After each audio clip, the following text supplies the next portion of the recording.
গ্রামের আশেপাশে যে সমস্ত চাচা জানেরা আছে, আপনাদের একটা আমি কি এই সভাটা করলে কিছু মানুষ হয়তো আমি যার পক্ষে রয়েছি তারা হয়তো মনে করবে যে কথাটা কেন পাশ করে দিয়েছিলেন। ফুরফুরা শরীফে দাদা হুজুর পীর কেবলা রহমাতুল্লাহ আলাইহি উনি যে আলেমদের বসার জন্য একটা ওনার মাজারের সামনে একটা টিনের ঘর ছিলেন, আর ওই ঘরটার নাম হলো ডায়রা শরীফ। ওই ঘরে ফুরফুরার পীর মুজাদ্দিদুজ্জামান হুজুর বড় বড় আলেমদেরকে ওখানে বসার জায়গা করে দিতেন। অনেক আলেমেরা ওখানে রয়েছে। আর একজনা মানুষ বুট পরে স্যুট পরে সিগারেট খেতে খেতে তিনি আসছিলেন। আর আমার ফুরফুরার পীর আবু বকর সিদ্দিক ওই বুট পরা কোট পরা মানুষটাকে ওনার গায়ে চাদরটা দিয়ে আর ওনার ডায়রা শরীফে বসতে দিয়েছিলেন।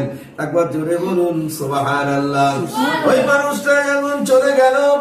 দেখুন বড় বড় আলেমেরা মেদিনীপুর টাউনে হাজী মুস্তাফা মাদানী রহমাতুল্লাহ আলাইহি আবার ওইখানে রয়েছিল আমার নজলা হুজুরের পীর, আমার নজলা হুজুরের শিক্ষক, তা তিনিও ছিলেন। কিন্তু না না না না এই মানুষটা যখন চলে গেল, দেখুন অন্য আলেমেরা বলছিলেন, দাদা হুজুরকে বলছিলেন হুজুর এই মানুষটা স্যুট পরে বুট পরে রয়েছে, কিন্তু এই মানুষটাকে আপনার চাদর মুবারকটা দিয়ে কেন একে এত সম্মানিত করলেন?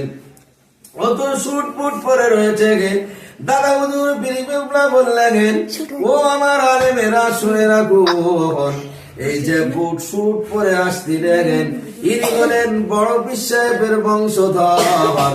আর বড় পীর সাহেব কবর থেকে উকি মেরে দেখছিলেন যে দাদা হুজুর আমার আওলাদের সাথে কি ব্যাপারটা করে।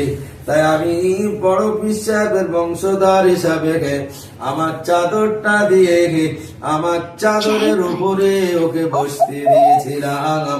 একবার তুমি বলুন সুবহানাল্লাহ। কিন্তু ফুরফুরা শরীফের কিছু